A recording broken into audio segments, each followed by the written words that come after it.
आज के देखेছেন एक सम्राटेर भिडियो सम्राट तो पिजन भ্যানে কেমন কান্না কাটা করছে এখান থেকে প্রায় 80 কিলোমিটার দূরে আমাকে আটকে দিয়েছিল আমাকে ডিটেইন করে প্রায় 5-6 ঘন্টা আমাকে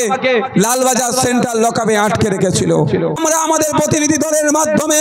সন্দেশখালীতে পৌঁছানোর চেষ্টা করেছিলাম অপদার্থ রাজ্য সরকার প্রশাসনকে দিয়ে আমাদেরকে মাঝপথে আটকে দিয়েছিল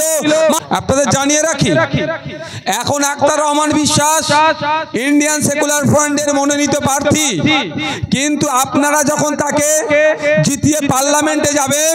সে তখন আর শুধুমাত্র আইএসএফে থাকবে না সে টোটাল সন্দেশখালী সহ বসিরহাট লোকসভার মানুষের চাওয়া পাওয়া অভাব অভিযোগ যেগুলো আছে সে তৃণমূল করতে পারে সে বিজেপি করতে পারে সে সিপিএম করতে পারে সে কংগ্রেস করতে পারে আইএসএফকে ভোটও দেয়নি কার দেখার বিষয় নয় মানুষের কণ্ঠ হয়ে পার্লামেন্টে গিয়ে মানুষের হয়ে কথা বলবে আমরা এমন লোককে পাঠাবো পার্লামেন্টে সে জনগণের জনপ্রতিনিধি হবে ভাবতে অবাক লাগছে বিগত দিনে যাদেরকে আমরা পার্লামেন্টে পাঠালাম পার্লামেন্টে গিয়ে টিকটক ভিডিও আছে সেলফি তুলতে ব্যস্ত ছিল এইদিকে বসিরহাটের মানুষ সন্দেশখালীর মা বাপ থেকে শুরু করে এখানে মিনাখার মানুষজন থেকে শুরু করে বাদুড়িয়ার মানুষজন থেকে শুরু করে বসিরহাট লোকসভার মানুষেরা বিভিন্ন ভাবে বঞ্চিত হচ্ছে শিক্ষায় বঞ্চিত হচ্ছে স্বাস্থ্য ব্যবস্থা থেকে বঞ্চিত হচ্ছে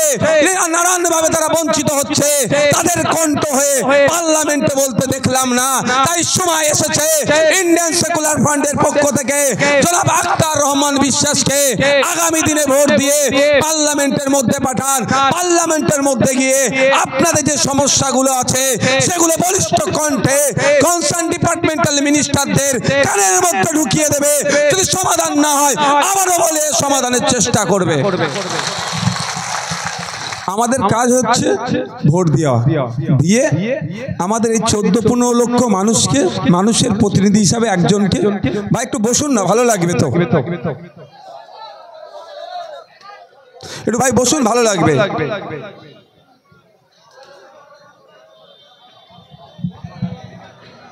আজকে এখানে অনেক মানুষ আসতে পারেনি বাজারে এসে চায়ের দোকানে বসে আছে ভাইজানা কি বলছে শুনবে কিন্তু এই গ্রাউন্ডের মধ্যে এসে পৌঁছাতে পারেনি সাহসে কুলোয়নি তবে একটা কথা বলে রাখি আজকে দেখেছেন এক সম্রাটের ভিডিও সম্রাট তো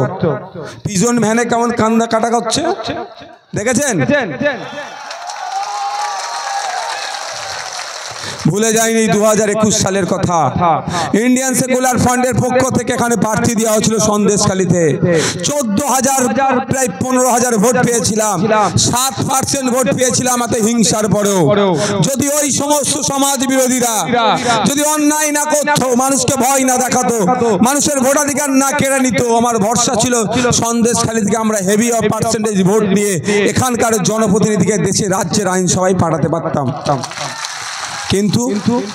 আমরা কি দেখেছি ভোট পেয়েছিলাম 14,387টা এই 2021 সালে আমরা ভোট পেয়েছিলাম আপনাদের মধ্যে অনেকে ভোট তো দিতেই পারেননি যদি দিতে পারতেন তাহলে ভোটের পরিমাণটা কোথায় গিয়ে পৌঁছাতো সে ভাঙড়ের লোক শান্তিপূর্ণভাবে ভোট দিতে পেরেছিল বলে লক্ষাধিক ভোট পেয়েছিলাম 1 লক্ষের উপরে পৌঁছে গিয়েছিল সন্দেশখালীর মা বাপ ভাইয়েরাও যদি ভোট দিতে পারত ঠিকভাবে তাহলে 14,387তে ভোটটা দাঁড়িয়ে থাকতো না ওই ভোটটা লক্ষাধিক পার করে দিত যেটা আগামী লোকসভাতে মানুষ শান্তিপূর্ণভাবে ভোট দেবে জুন মাসের 1 তারিখে আপনাদের কাছে অনুরোধ করছি আর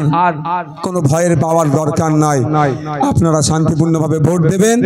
ইন্ডিয়ান সেকুলার ফ্রন্টের পক্ষে ভোট দিয়ে বিপুল ভোটে জয়যুক্ত করবেন যারা এখানে এসে পৌঁছাতে পারেনি আর যারা সর্বপ্রথম এখানে এসে পৌঁছেছেন এত বাধা বিপত্তিকে উপেক্ষা করে আপনাদেরকে সকলকেই সঙ্গে সংগ্রামী অভিনন্দন জানাচ্ছি। যারা এসে পৌঁছাতে পারেননি,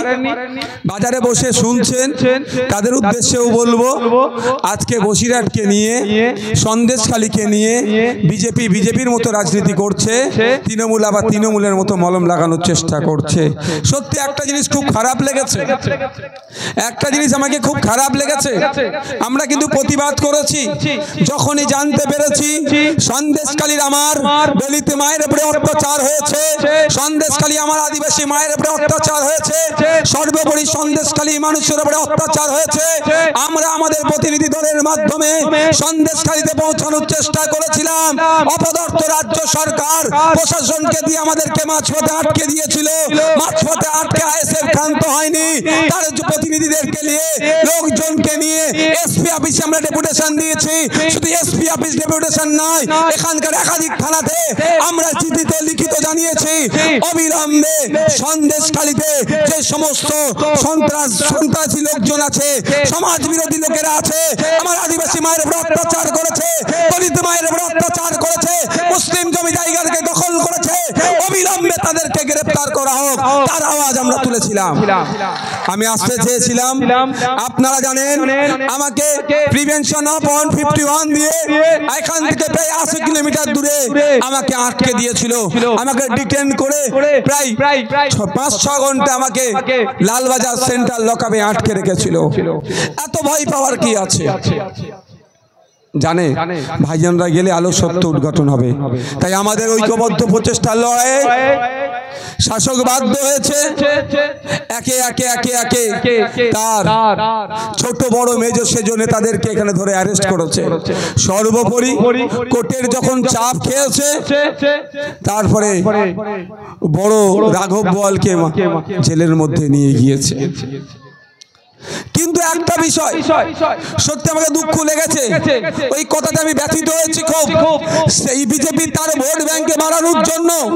যেভাবে মানুষের মধ্যে বিভাজন করার চেষ্টা করেছে, যেভাবে মানুষে লাগিয়ে দেওয়ার চেষ্টা করেছে, এটাকে ধিক্কার নিন্দা জানাচ্ছি। যখন বলেছে যে দেখে দেখে নাকি আমার মা দলিত বোনকে,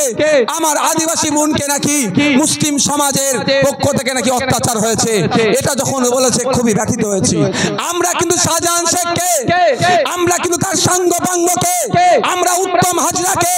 আমরা শিবুকে কিন্তু তার ধর্মীয় বিচার দেখে তার বিরোধিতা আমরা করি না, তার অন্যায়টাকে দেখে যে অত্যাচার করেছে তার আমরা বিরোধিতা করি। আর বিজেপি অপদার্থ বিজেপি, আর তার এখন রাজ্যের বড় নেতা অপদার্থ যারা আছে,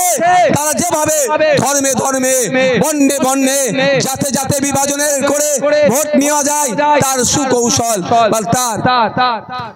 আস্তে আস্তে তার স্লো পয়জন দেওয়ার চেষ্টা করেছে। কিন্তু আমি ধন্যবাদ জানাই সন্দেশখালীর ধর্মপ্রাণ মানুষদেরকে, দলিত হতে পারে, আদিবাসী হতে পারে, মুসলিম হতে পারে, ভিন্ন জাতের হতে পারে, কিন্তু তারা ওই বিজেপির টনিককে তারা গ্রহণ করেনি, বরঞ্চ তারা দেখিয়ে দিয়েছে কাঁধে কাঁধ মিলিয়ে এই শাহজাহান, এই শিবু, এই উত্তম সহ যারা সমাজ বিরোধী আছে তাদের বিরুদ্ধে লড়াই করেছে। আরে অত্যাচারিত হয়েছে আমার মা, সেই মায়ের ধর্ম নিয়ে তুমি কি করবে? যে অত্যাচার করতে সমাজ বিরোধী, তার ধর্ম নিয়ে মানে এখানে তাদের ভোট নিতে হবে, এখানেও তাদের ভোট দরকার। ভোট ছাড়া তারা কিছু বোঝে না, কিন্তু এই ভোট করতে করতে সমাজ আজকে রসতলে চলে যাচ্ছে। তাই